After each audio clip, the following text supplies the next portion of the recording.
ನಾನು ಹೇಳ್ತಾ ಇದ್ದೀನಲ್ಲ, ಸರ್ಕಾರದಲ್ಲಿ ಕೆಲಸ ಮಾಡ್ತಕ್ಕಂಥ ಕೆಲವು ನಮ್ಮ ಅಭಿಮಾನಿಗಳು ಇದ್ದಾರೆ.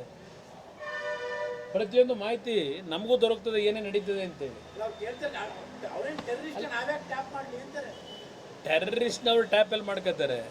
ಟೆರ್ರರಿಸ್ಟ್ ಅವ್ರು ಅಕ್ಕಪಕ್ಕದಲ್ಲಿ ಇಟ್ಕೊಂಡಿರ್ತಾರಲ್ಲ, ಅವ್ರ ಹತ್ರ ಇರೋರೆಲ್ಲ ಟೆರ್ರರಿಸ್ಟ್ಗಳಲ್ಲಿ ಇಟ್ಕೊಂಡಿರೋದು. ಅವರು ಯಾರನ್ನ ಇಟ್ಕೊಂಡವ್ರು ಅವರು? ಈಗ ನೋಡಿ ಅಲ್ಲಿ ಹೆಸರುಗಳು ತೆಗೀರಿ. ಆ ಟೆರ್ರರಿಸ್ಟ್ಗಳನ್ನ ಏನಾದರೂ ಟಚ್ ಮಾಡೋರು ಇಲ್ಲಿವರೆಗೆ? ಈಗ ಇಂಥ ಪ್ರಕರಣ ನಡೆದಿದೆಯಲ್ಲ ರಾಜ್ಯದಲ್ಲಿ, ಯಾವುದಾದ್ರು ಆ ಪ್ರಕರಣದಲ್ಲಿ ಪ್ರಮುಖ ಪಾತ್ರಧಾರಿಗಳು ಯಾರಿದ್ದಾರೆ ಒಬ್ಬನ್ನ ಅರೆಸ್ಟ್ ಮಾಡಿದ್ದೀರಾ ಈ ಕ್ಷಣದವರೆಗೆ? ಇವತ್ತು ನಿಮ್ಮ ಹಿಂದೆ ಮುಂದೆನೇ ಓಡಾಡ್ಕೊಂಡಿದ್ದಾರೆ.